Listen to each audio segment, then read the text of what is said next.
Hmm, sino nga ba? Pinag-uusapan ngayon ang storya ng pamilyang Watts sa buong social media. Ang kwento din ng pamilyang Watts ay nasa Netflix documentary. Ang pamagat ay American Murder, The Family Next Door. Kilalanin at alamin ang kanilang storya. Siya ay si Christopher Lee Watts o Chris Watts, pinanganak May 16, 1985 sa North Carolina, US. Nagtatrabaho ito sa Anadarko Petroleum.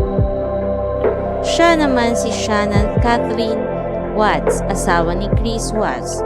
Sila ay may mga anak na sina Bella, Celeste at Nico na pinagbubuntis ni Shannon ng 15 weeks. Sila ay tipo ng isang masayang pamilya kung kaya't natawag silang family next door. Ngunit nagbago ang lahat dahil nagkaroon ng affair si Chris Watts kay Nicole. Nalaman ito ni Shannon pero tinago lang niya, ngunit nag-iba ang pakikisama niya kay Chris. Wala namang nagbago kay Chris sa pakikisama niya sa kanyang pamilya kahit na ito ay may ka-affair, pero napansin niya na iba ang pakikitungo ni Shannon sa kanya.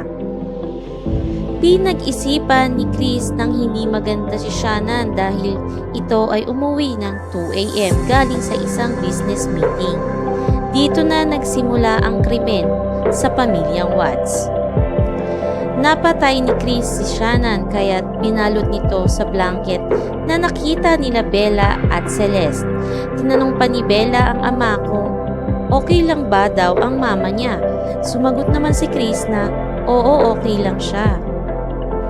Nang mga oras na iyon ay umalis ang pamilya sa bahay. Inilagay ni Chris ang katawang nakabalot ni Shannon sa trunk at ang dalawang bata ay sa loob. Dinala niya ang mga ito kung saan siya nagtatrabaho. Inilibing ni Chris ang katawan ni Shannon sa kabakanteng lote. At yung dalawang bata ay inihulog niya sa tangke ng petroleum. Una niyang inihulog si Celeste sa unang tangke at sa pangalawang tangke ay si Bella.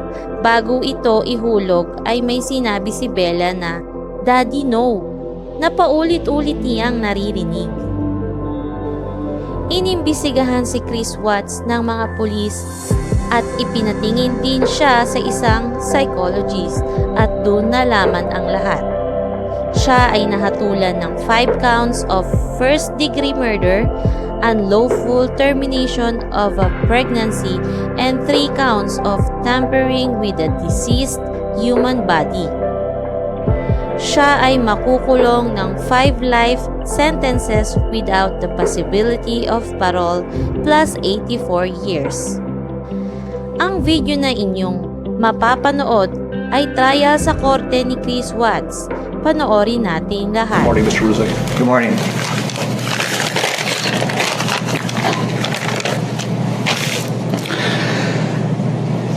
What I'd like to say to the courts that Shannon, Bella, and Nico are loving, caring people. They love life. They love being around people who love them. They always had good times. This is the first time they went to the beach this year and they loved it. But God only knows what happened that night.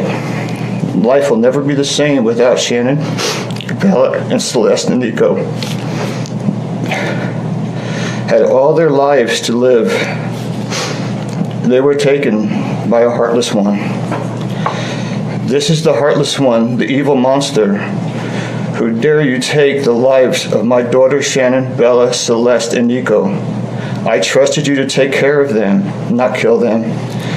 And they also trusted you. The heartless monster, and then you take them out like trash. You disgust me. They were loving and caring people. You may have taken their bodies from me, but you will never take the love they had from me. They loved us more than you will ever know. Because you don't know what love is.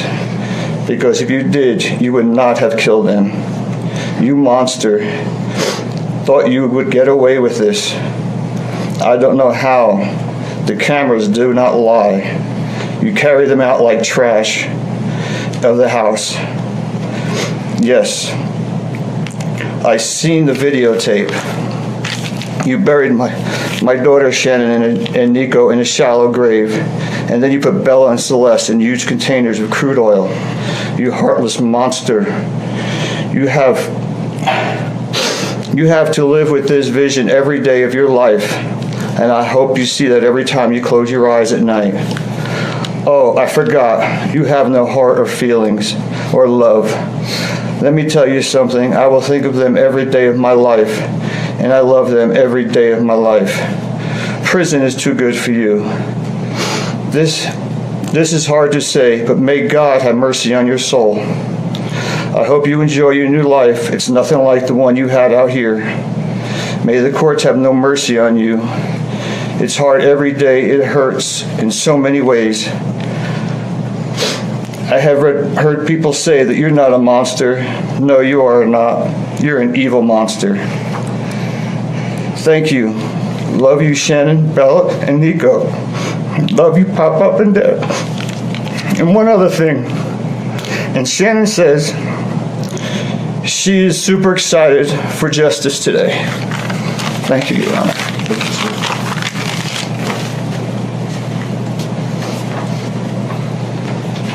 Your Honor, Frankie Rusick Jr., he has asked me to read his statement for him, but he would like to stand with me if that's okay. Of course. You went from being my brother, my sister's protector, one of the most loved people in my family, to someone I will spend the rest of my life trying to understand. What gave you the right to put your hands on a woman, let alone my best friend, my beloved sister, your daughters, and your son? Why weren't they enough for you? In the blink of an eye, you took away my whole world, the people that mattered to me the most. Everything in my life I loved, your children. They trusted you. They loved you. They looked up to you because you promised to keep them safe. Instead, you turned on your family. My blood is boiling as I write these last words because they are the last you will ever hear from me. I can't even think of the right words to describe the betrayal and the hate I feel. And to be honest, you aren't even worth the time and effort it takes to put my pen to this paper. There isn't a day that goes by that I don't cry for my family. They were my whole world. All I do is ask myself why. Why would you do this? You don't deserve to be called a man. What kind of person slaughters the people that love them the most? Did you really think you would get away with this? Did you really think that this was your best option, to throw away your family like they were garbage? They deserve better, and you know it. I hope you spend the rest of your life staring at the ceiling every night, being haunted by what you've done. None of us deserved this. Hearing my mother and father cry themselves to sleep in this hotel room causes me anguish that is beyond words. I can't describe how this feels, how badly my heart is breaking for my poor parents.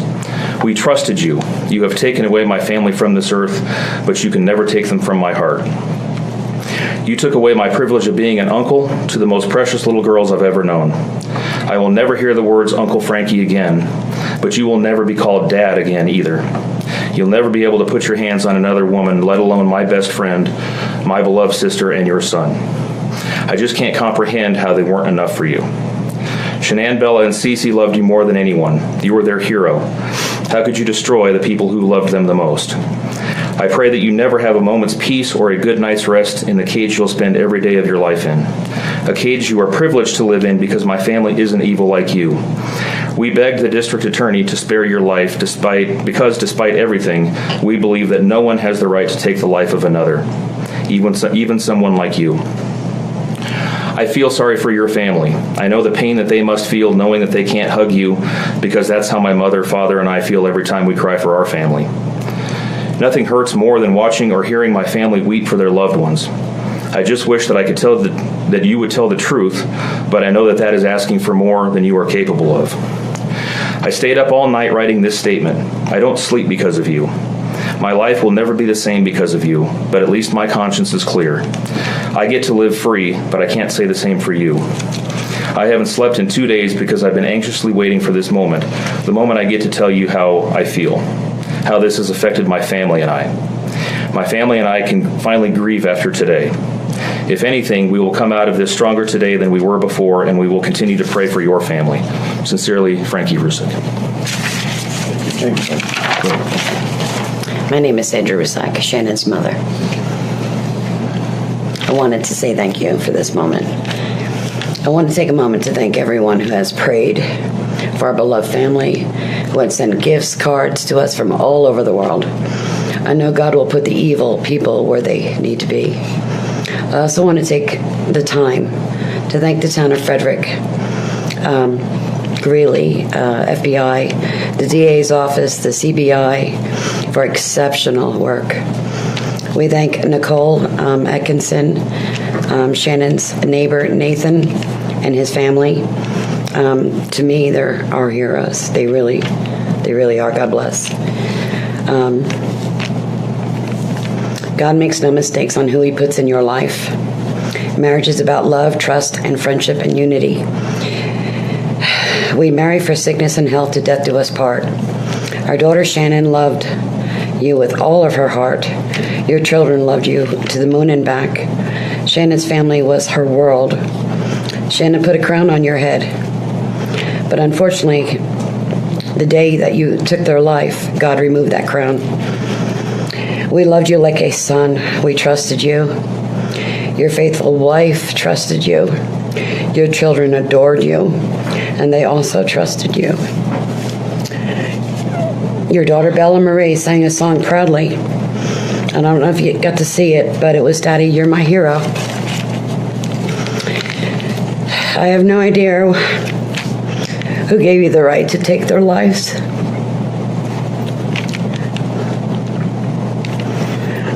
But I know God and his mighty angels were there at that moment to bring them home to paradise. God gives us free will. So not only did you take the family of four, your family of four, you took your own life. I want the world to know that our daughter and her children were so loved by us. There will always be protected by God and his mighty angels. I didn't want death for you because that's not my right. Your life is between you and God now, and I pray that he has mercy for you. From Shannon's mother, Bella Marie, Celeste Catherine, and Nico Lee's Nana. Thank you, Your Honor.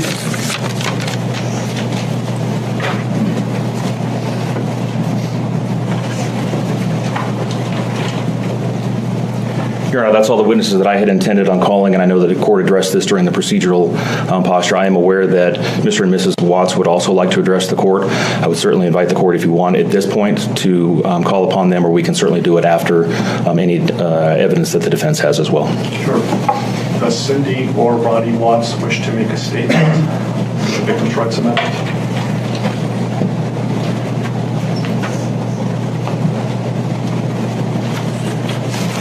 Ms. Towers. Good morning, Your Honor. And can I have you folks introduce yourself for the record?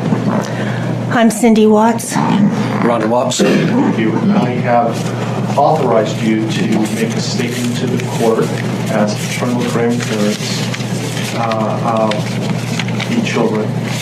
And if you choose not to make a statement, but your designee, Ms. Powers, chooses to, she can do so as well. How would you like to proceed Can today? I read that?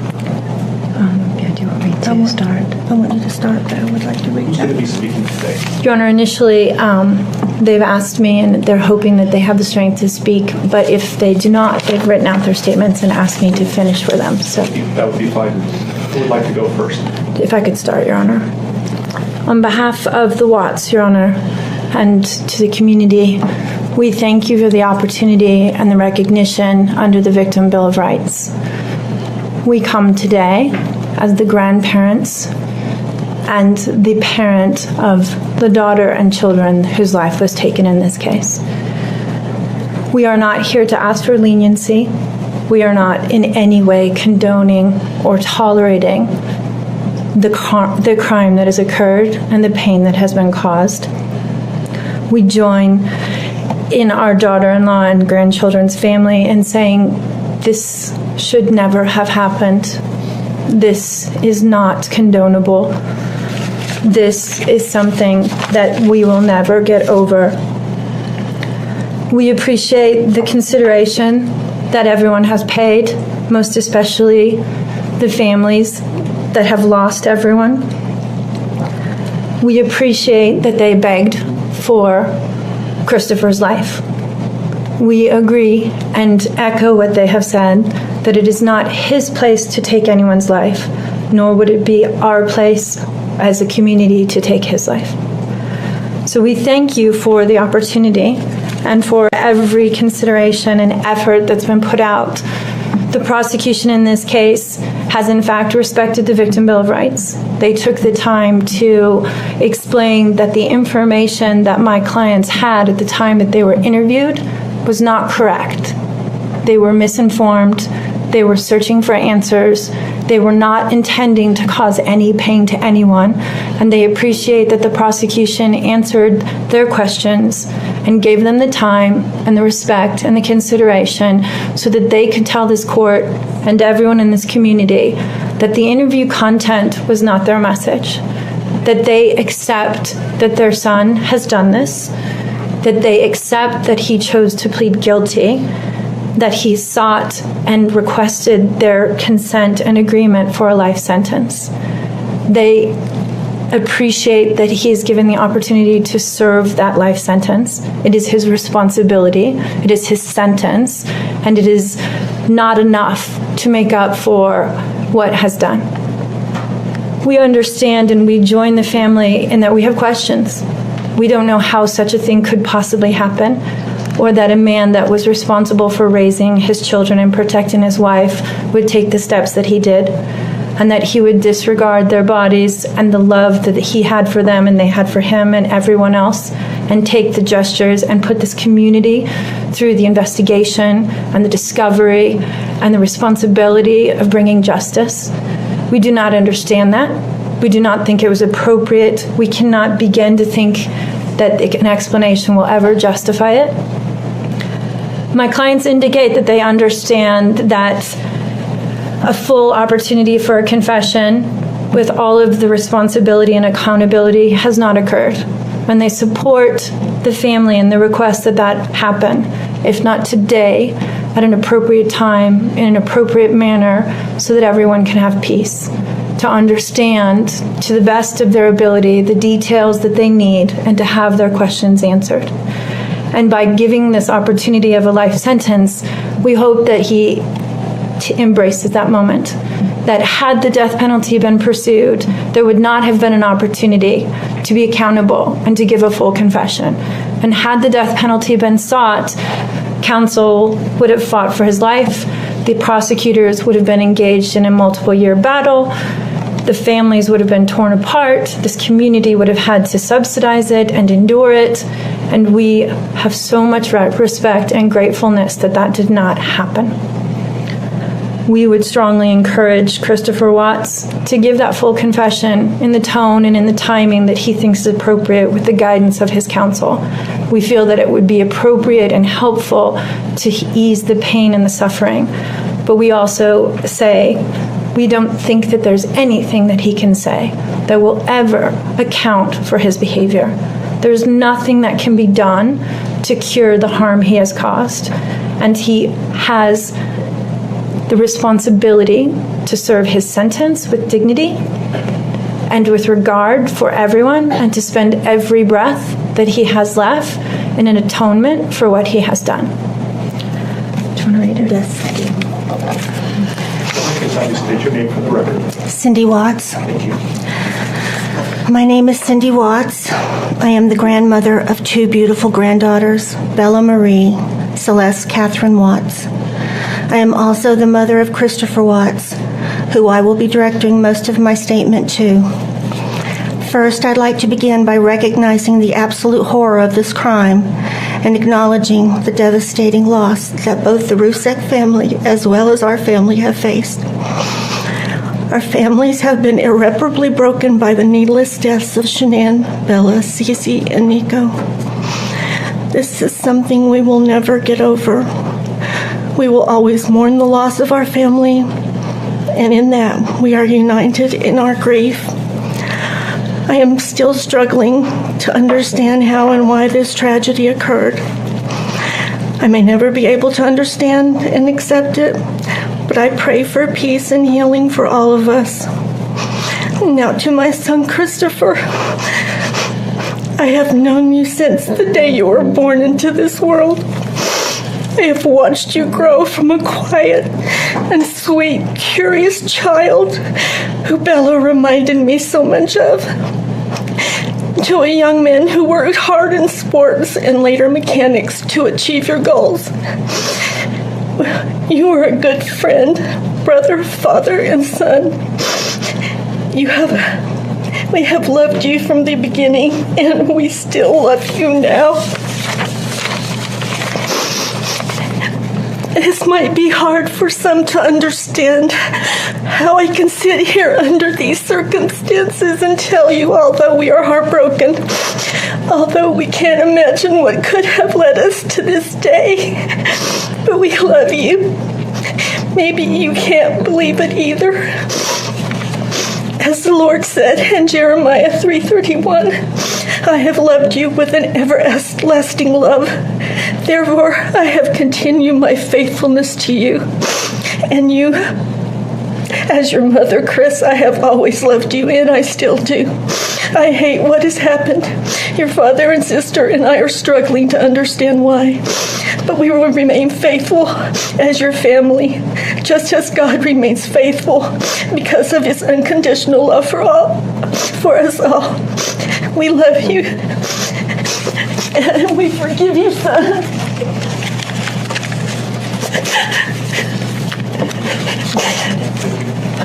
Judge, if I could read Mr. Watts' statement. Yes. My name is Ronnie Watts, and I am the grandfather of Bella, Celeste, Nico Watts, and I am the father of Shannon. I am the father of Christopher Watts as well.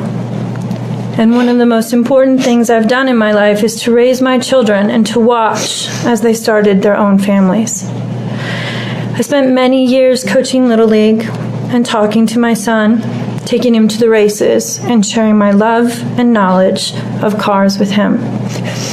He was just as involved with his girls. I believe he loves his girls. I know he does. This tragedy has impacted my family in so many ways. Beyond losing my precious grandchildren, our beloved daughter-in-law, we are forced to question everything. We still don't have all the answers, and I hope one day, Christopher, you can help us. Chris, I want to talk to you as a father and son. You are here today accepting responsibility, but I want to tell you this now. I love you. Nothing will ever change that, and I want you to find peace. And today is your first step. The Bible says if we confess our sins, God is faithful and just and will forgive us. Chris, I forgive you, and your sister forgives you, and we will never abandon you, and we love you. Dad. Judge, thank you for the opportunity to address the court.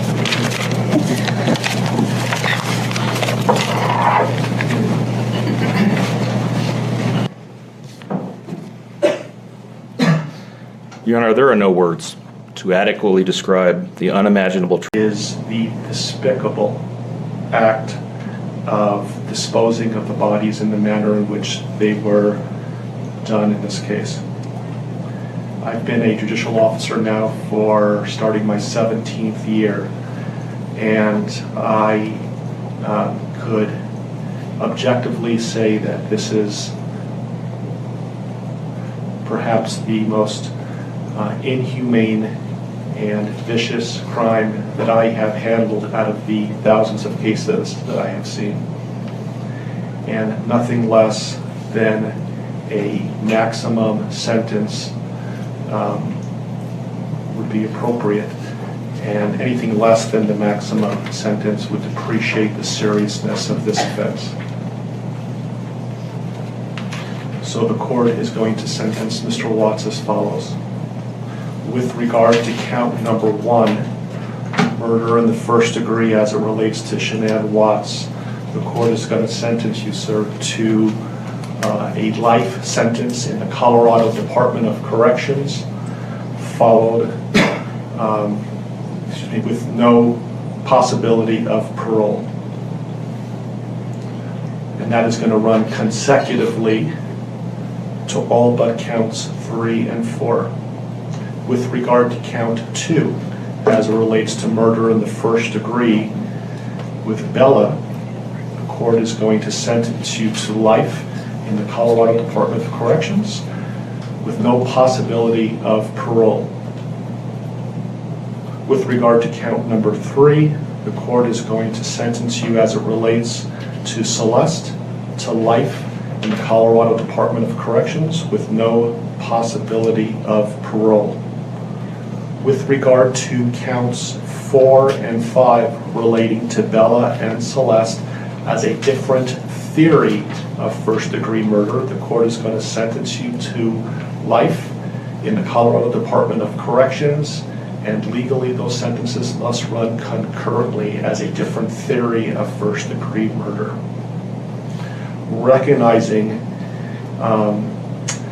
the unlawful termination of pregnancy for the unborn child that has been named Nico, the court absolutely believes that the maximum sentence of 48 years would be appropriate to run consecutive to the other charges, with an additional mandatory parole period of 3 years as set forth by statute. With regard to count number 7, as it relates to tampering with a deceased body, as well as counts 8 and 9, each a class 3 felony, the court is going to impose a maximum sentence of 12 years each for those counts to run consecutively to the other counts. The court is going to order that statutory fees be paid and court costs. The court's going to grant the prosecution 91 days to file a notice of restitution, and that will be the sentence of the court. We will shortly be in recess. I would respectfully ask the parties that you remain in your seat. There is a plan by the deputies on allowing people to exit the courtroom, so please remain seated until you are authorized to leave the courtroom based on the direction of the deputies. Deputies, I would respectfully ask that you take this defendant into custody and have him serve the rest of his life in the Department of Corrections. We are in recess.